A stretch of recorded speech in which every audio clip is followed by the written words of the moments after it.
and welcome back to Dusty Book Sniffers. My name's Nicole and today we are talking about my March reads.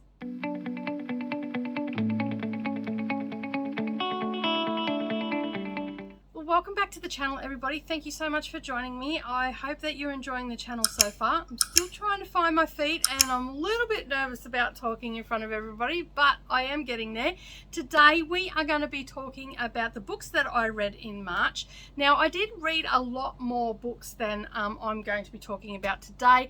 I've already reviewed most of the books that I read in the first half of March over on my other channel, and as I said, I've decided to split my channel, so I'm just going to talk about the books that I have read in the last couple of weeks, or finished in the last couple of weeks. I may not have started them, but I've finished them in the last couple of weeks. So the first book that I'm going to talk about today is a memoir. As you know, I'm trying to read more memoirs this year, so I'm trying to get one in each month. Now, I don't think I got one in February, but that's when I decided that I was going to start reading more this year. And this one I actually started at the end of February, and it took me a little while to, I started this at the end of January, and I just basically read a chapter every now and again. So I don't necessarily sit down and just go for it with memoirs. I might pick them up and use them as my morning read or my end of day read, depending on the type of book. So the first one that I have read for this year is The Easy Day Was Yesterday. It's the extreme life of an SAS soldier, and it's published, the author is Paul Jordan. It wasn't what I thought it was going to be. So I thought it was going to be talking about his life as an SAS soldier. While it does do that, it is mainly him reflecting while he was in prison in an Indian jail. So the book starts out pretty good, and I sort of got it from that it wasn't going to be what I thought the book was. So basically what happened was he was in Nepal at the time. I believe this book is in 2008 is when this happened. And so basically he is in Nepal teaching other journalists how to be safe while reporting in war zones and all that sort of stuff, right?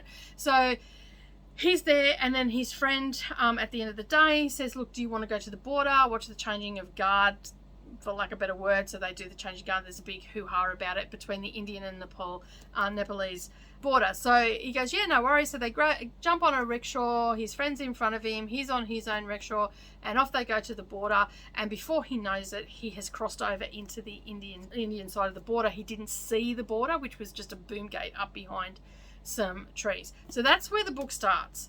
That's pretty much in the first part, and then it just goes on about him talking about his life, the places that he's been, how he became a SAS soldier, and then he talks about his time in Rwanda, his time in Iraq, and his time after the tsunami. Now, it was great, as I said, and he's telling this all as a remembrance, a way of getting through his time in the jail. So basically, and it tells you that on the back, so you know straight away he's in an Indian jail. So it goes through that, and each chapter it swings backwards and forwards. So it'll be sometimes you're in the jail and he's explaining his everyday life there, and then it'll swing to a story about his time. I enjoyed it. I thoroughly enjoyed it. It wasn't a quick read for me. As I said, I started in January, and then I've just slowly perused through it. I found it not so much reading the parts in his jail.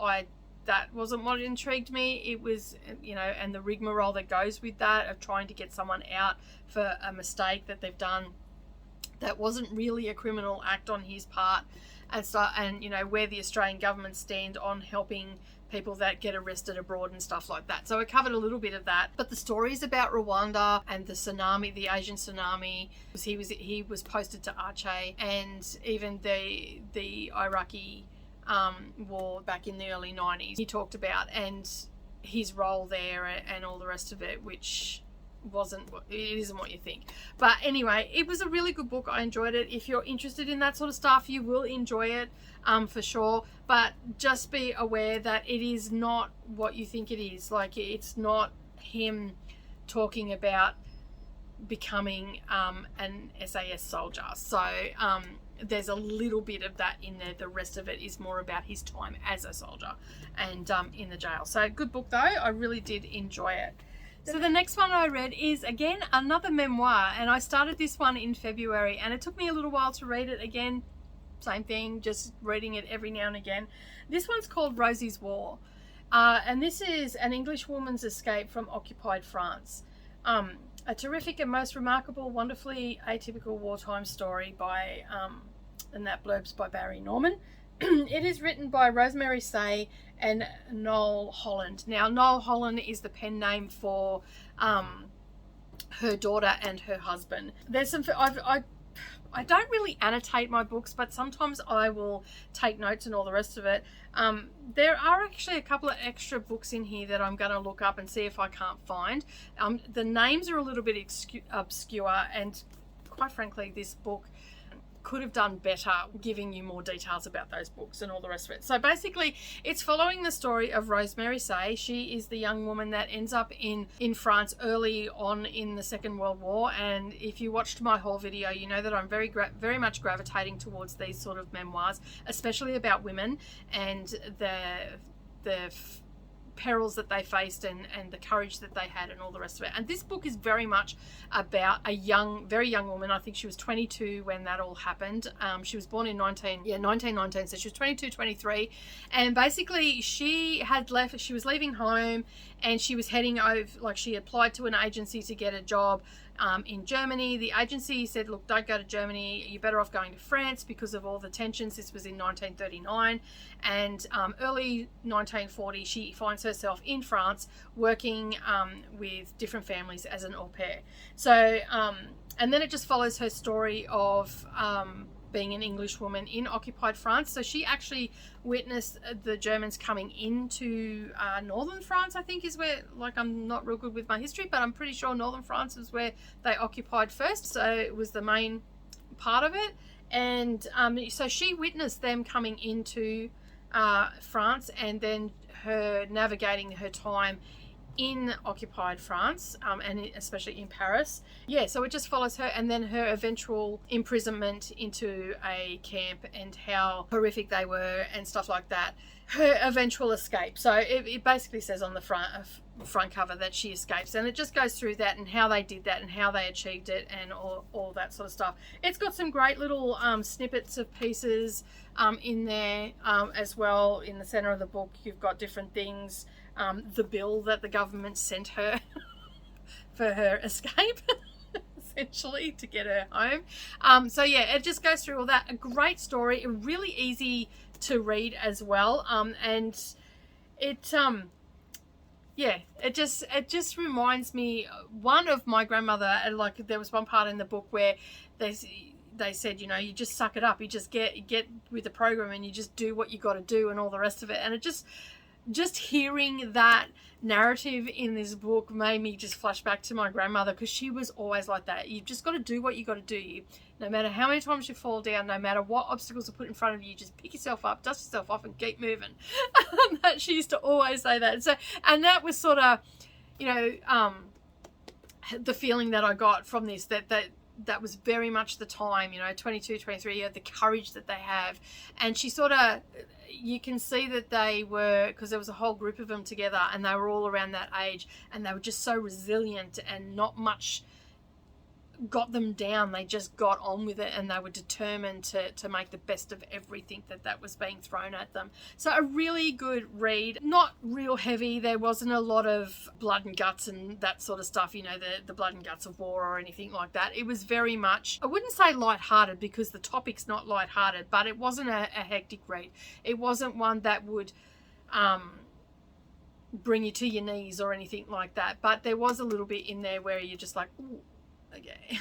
You know, you got sort of a snippet of it, because they weren't allowed to tell they were eventually allowed to write to their loved ones back in England and other parts of the world and stuff like that, and they weren't allowed to mention anything, any of the horrors or anything like that. And it's written sort of the same way, but a very good book. You will thoroughly enjoy it if you like memoirs from that time of our history. The next one that I read is a Sarah Waters. Now, this is the first time I've ever read Sarah Waters, and this is a backlisted one. This is from 2002. It has over 547 pages, so it's a bit of a lengthy book. It's set in 1862, so like a historical fiction.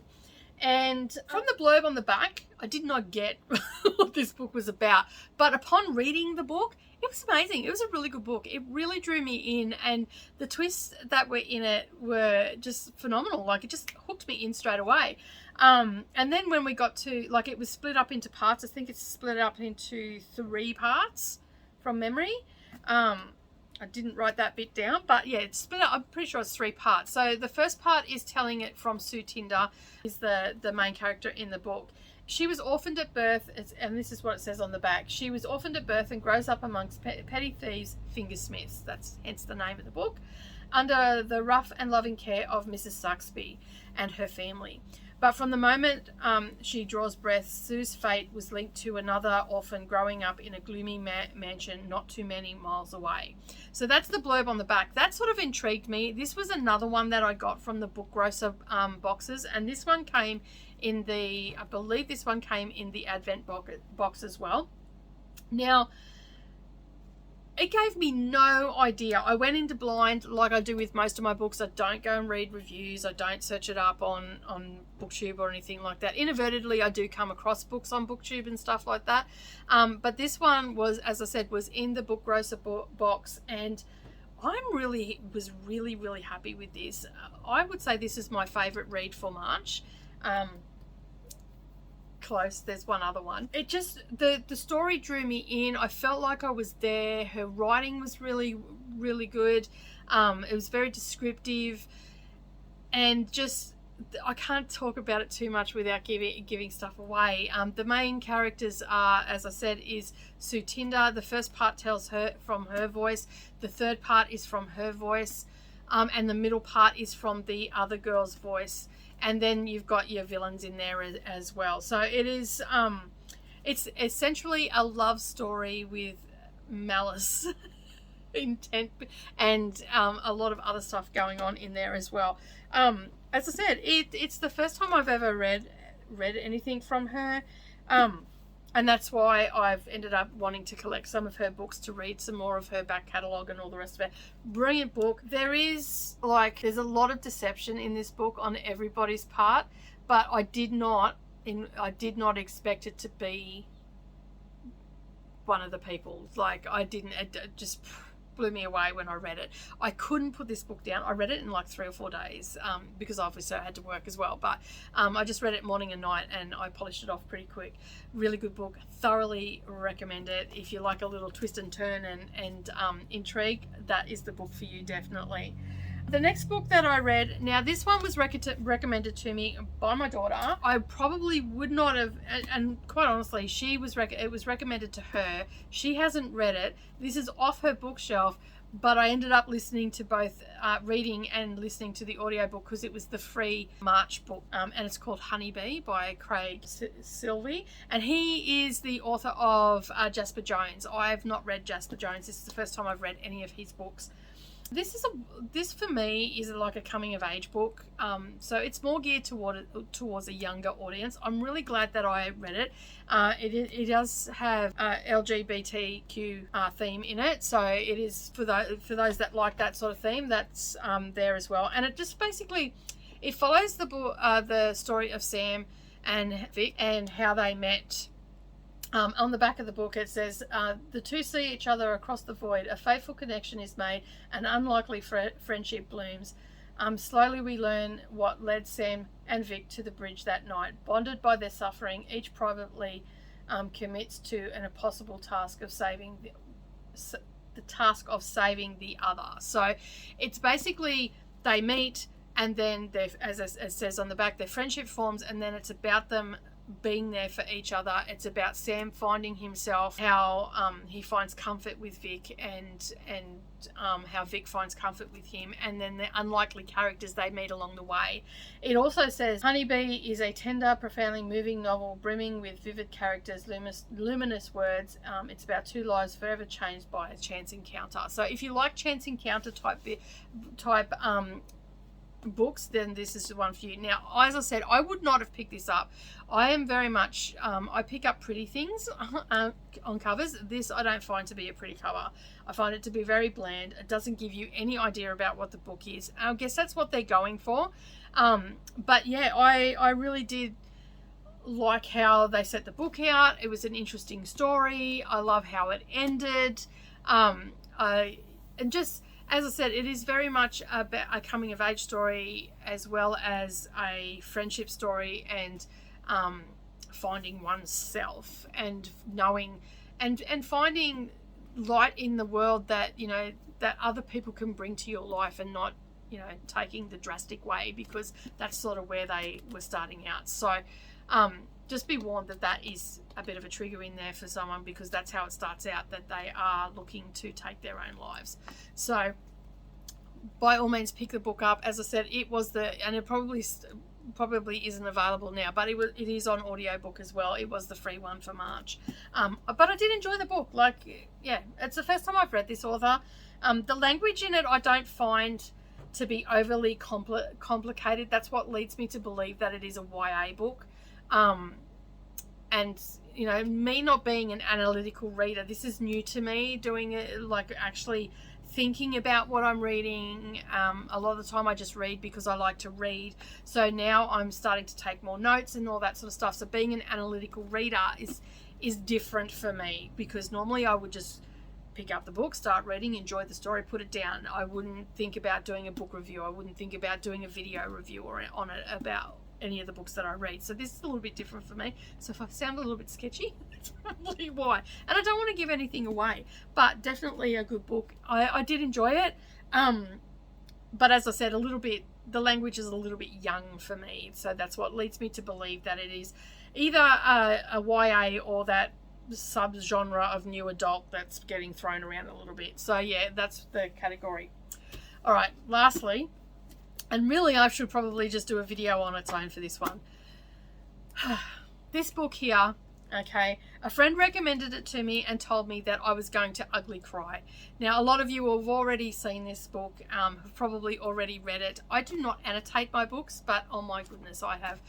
Not so much, just quotes and stuff that hit home. It Ends With Us by Colleen Hoover. It's the first time I've read any of her books. I have seen them floating around everywhere. My first thoughts were, I'm not sure I want to read this, because I was told that I was going to ugly cry. Did I ugly cry? No, I didn't. Did it bring tears to my eyes? Yes, it did. Is it heartbreaking? Some of the parts of it, yes, it is heartbreaking. It's got 373 pages. This was published back in 2016. It is a romance book. Wow is what I've got to say really about it. I honestly don't know what to say about this that probably hasn't already been said all over Booktube, because it just comes up everywhere basically. Just about every YouTuber that or Booktuber that I've watched, they've talked about this book. It is a great story. I love how she writes. I love how I was drawn into it. This is a 5-star read for me.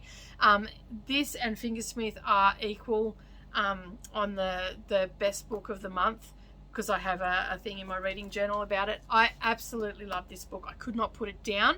I did actually join the ladies. I come across the High Council, the ladies of the High Council. They were reading Lingus, and I said that I was reading this, and I started this on 2 o'clock on last Saturday afternoon, and on the second last weekend of March. And I started at 2 o'clock and I finished it by midday the next day. I didn't sit up all night reading it. I just got so drawn into the story. I love how it was telling her present love and telling her previous love. I love how the book was set out. Basically, I love everything about this book, and I really can't gush any more over it without giving too much away. I'm not going to give spoilers on this book, but if you have not read this book, read it. It is going to take a box of tissues with you. A lot of the stuff in this hit very close to home for me, because I do have some issues that have happened in my past that are similar. There's some amazing quotes in here, and one of them, so I'm just going to read you a little thing that really stuck out for me. Like, there's a few through this book, but I really like this one. and there's another one a little bit further on, but I can't read that because that'll give you a bit of a spoiler. But this one, I really, really liked it. Despite the resentment I have built up in my heart toward him, it doesn't mean the emotions aren't still there. Just because someone hurts you doesn't mean you can simply stop loving them. It's not a person's actions that hurt the most, it's the love.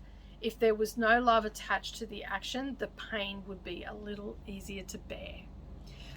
When I read that, I'm just like, that is so true, because the things that hurt the most are from the people that we love the most. And that's what, yeah. And that I can't say any more about it because I'll probably start tearing up again, and that's just not good for anybody. But yeah, this is definitely a 5-star read. This one and Fingersmith are probably my two that I'm going to have to seriously sit back and think about which one I loved more. So far this one's edging out, and it probably will right up to the end of the month. But yeah, that is a great book. If you haven't read it, pick it up. She has actually earned, just from this one book, she has earned a spot on my bookshelf. So now I'm on a mission to collect more of her books. But that is my March wrap up for the last 2 weeks anyway. Have a great day, everybody. Thank you so much for joining me. If you've lasted this long, don't forget to leave me a love heart down below for the romance book that I just talked about. And tell me, have you read any of those books and what your thoughts were on them as well? I would love to talk to you more about books. Give me a thumbs up, hit that subscribe button, and don't forget to hit the little bell icon button. Then that way you won't miss out on any future posts. I have been talking to my husband. He is going to be joining me very soon. He is just getting his side of the video sorted, and we're going to sit down and have a little bit of a discussion about who we are, why we love reading what we're reading, and that is coming very soon. Have a great week, everybody, and I will see you all again next time. Bye for now.